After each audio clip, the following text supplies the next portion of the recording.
Albaniż ta' 51 sena li jgħix ħażebbux tilef ħajtu wara li ġarraf saqaf ta' binja antika f'Taslima. Il-każ seħħ ħabta tal-10 kwart ta' filgħodu fit-triq San Ignazju. Fuq il-post marru immedjatament il-forz tal-ordni fejn riżulta li fuq il-post tal-inċident kien hemm żewġ Albaniżi.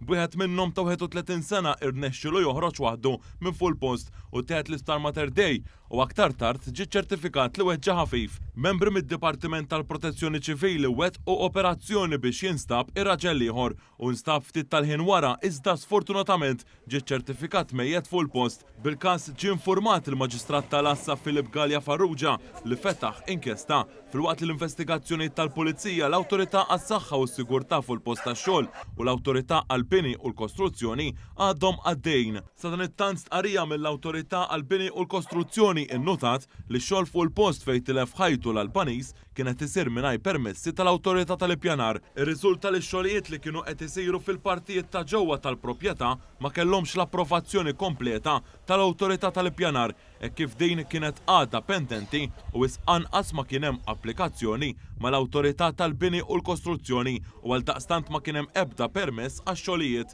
Intant fi stqarrija l-Awtorità għas-Saħħa u s-Sigurtà fuq il-post tax-xogħol l-OHSA qalet li ż-żewġ ħaddiema jaħdmu ma' kuntrattur lokali. Minn stħarriġ li sar mill-OHSA irriżulta li ma kinux daħlu d-dokumenti rikjesti bil-liġi u ma ġietx notifikata b'dawn ix-xogħlijiet.